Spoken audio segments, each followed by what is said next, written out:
Welcome to Simply Debbie Sue's Southern Whispers. Step into a world where front porches hold secrets, faith carries folks through the hardest days, and the mountains whisper stories only the heart can hear.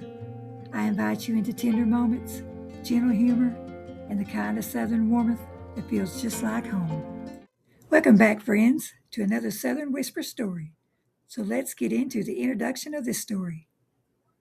Out in the quiet folds of the Appalachian hills, where the roads curve like old memories and the air smelled faintly of pine and porch brewed coffee, there traveled a community nurse named Opal Jane Reeves.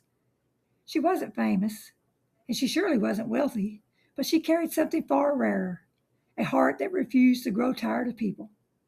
Every morning before sunrise, Opal Jane would load her little blue hatchback with bandages, medicines, and a thermos of sweet tea, then set out to check on folks who couldn't get to town anymore.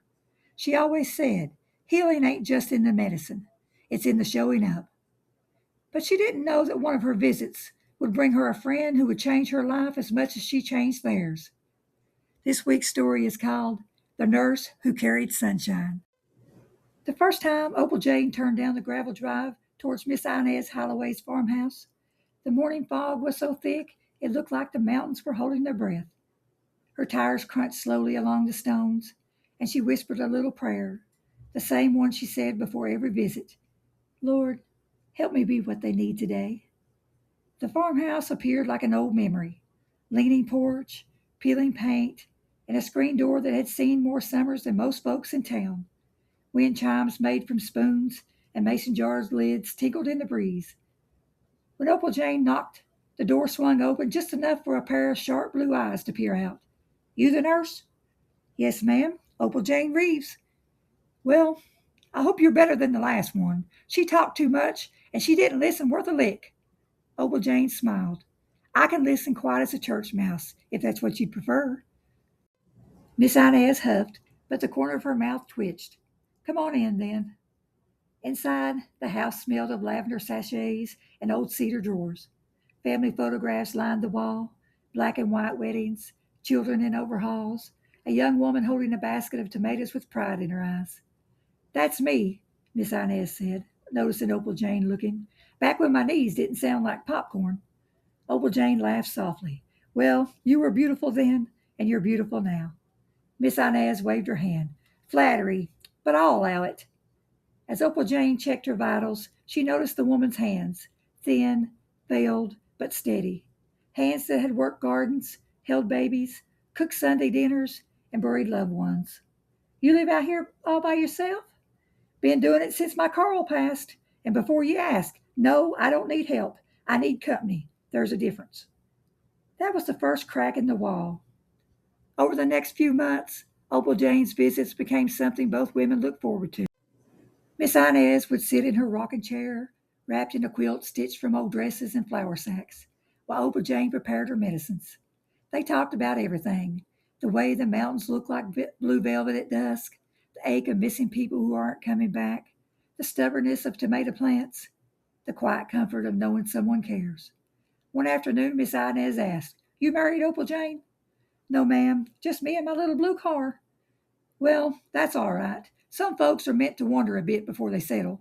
Then she added, and some folks settle in people instead of places. One spring afternoon, a storm rolled over the mountains with a growl. Thunder cracked like splitting wood, and rain hammered the tin roof as Opal Jane arrived, soaked to the bone. You're out in this? Miss Inez scolded. I wasn't about to miss checking on you. Well, get in here before you float away. Miss Inez handed her a towel and poured her a cup of hot tea. They sat together listening to the storm, the house creaking like it was remembering old weather. You know, Miss Inez said softly, I used to be scared of storms. But Carl always said, Inez, storms just mean God's rearranging things. Opal Jane nodded. I think he rearranges people too. Miss Inez reached over and patted her hand. Honey, you carry sunshine with you, even in a storm. Opal Jane swallowed hard. No one had ever said something so tender to her. As the months passed, Miss Inez grew weaker. Her steps shortened, her naps lengthened, her voice softened like worn cotton. One December morning, Opal Jane found her sitting by the window, watching the walnut trees stand bare against the pale sky. I'm not scared, Miss Inez whispered. I know, Opal Jane said, and I'm right here. Miss Inez squeezed her hand. You've been my blessing, child. I hope you know that. And you've been mine.